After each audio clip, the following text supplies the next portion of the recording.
After this person. And clear. Now. I absolutely loved this film.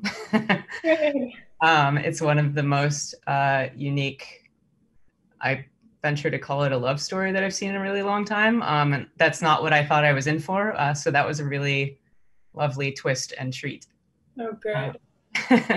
So despite the plot being centered around this family of con artists, I felt like your story, much like your other films, is about our innate desire for connection. And I would be a terrible lesbian if I didn't ask you about Melanie and Old Dolio's seemingly unlikely love story.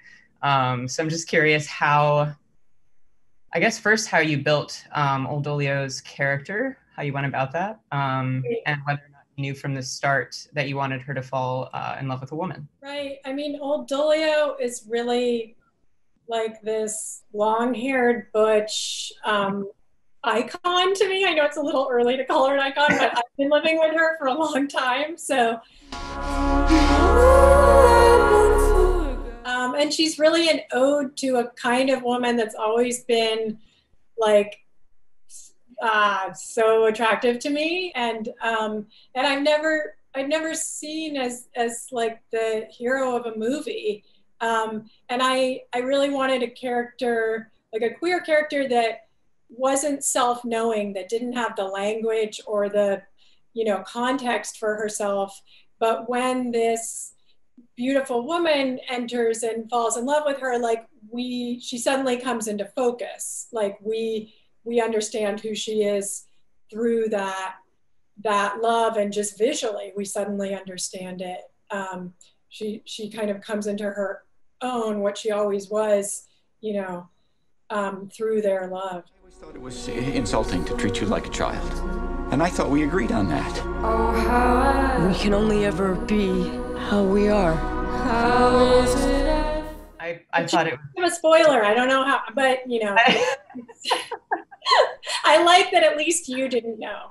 I didn't. I had no idea that's where we were going to go with it. It's always like the hope. I'm like, yes, these two characters. But yeah, that was a nice little twist. While talking about Old Dolio, I felt like her wardrobe was so integral to who she was and where she was on her journey of discovering herself. Did you think about the wardrobe specifically, or is that something that you worked with the costume designer on closely? Right. Well, both. I mean, it's in the script, like this baggy tracksuit. And to me, it was important to have it be something that I believed that she, would want to wear, could do her heists in, was comfortable to her, but that from the outside, you could misread, you could see that tracksuit and be like, a little, I mean, these days, like Billie Eilish, Balenciaga, I don't know, like the echoes, it echoes out long. And so that Melanie could see it and say, I like your tracksuit, and really mean it, even though, I bet that tracksuit doesn't smell very good. It still could contain a lot of meaning. And I worked with Jennifer Johnson, the costume designer, quite a bit on, exactly how that fits. It's an odd fit. Right.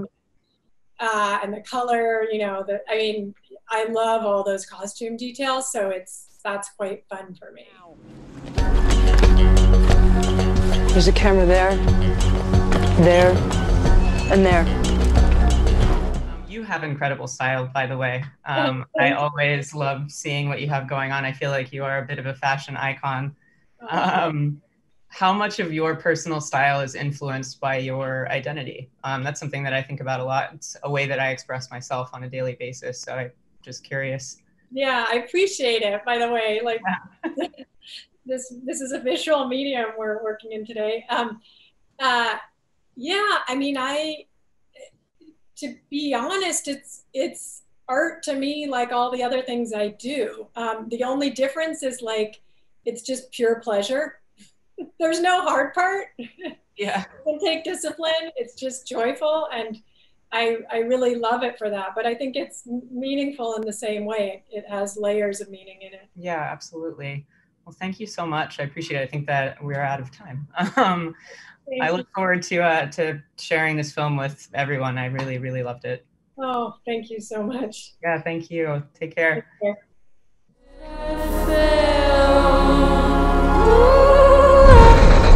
This is the way the big one starts.